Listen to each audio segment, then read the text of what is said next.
មើមីបងលើឈ្មោះនួនល្អគេថាអូនខ្មៅតែតាមការពិតសាច់សមាត់ខៃតែម្ដាយស្រីថ្លៃហើយខ្មៅពីតូចឆ្នាំថ្មីខ្មៅពេញក្រមុំរូបល្អសែនសមគ្មានស្រីណាដូចមើលជាស្រីខ្មែរលាក់សំស្លូនប្រាជ្ញាក៏ឆ្លាតស្ដាប់ពីម៉ែអើ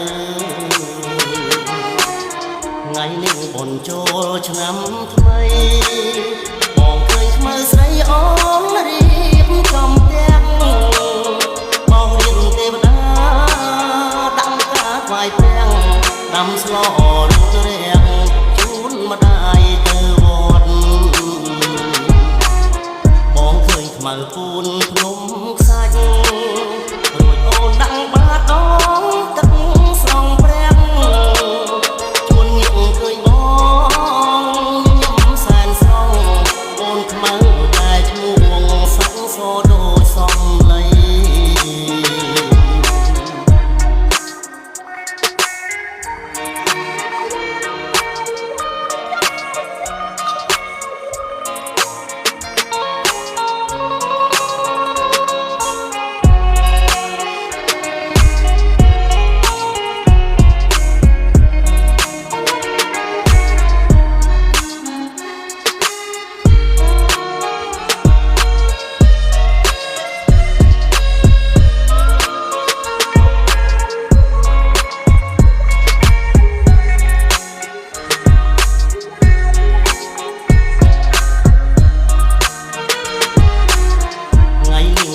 ចូលឆ្នាំថ្មី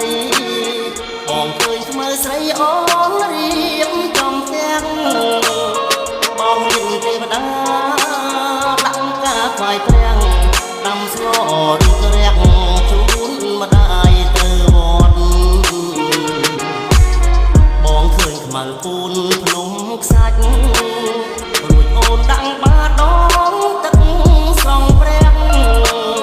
ជួនងាកឃើញបងញញឹមសែនស្រង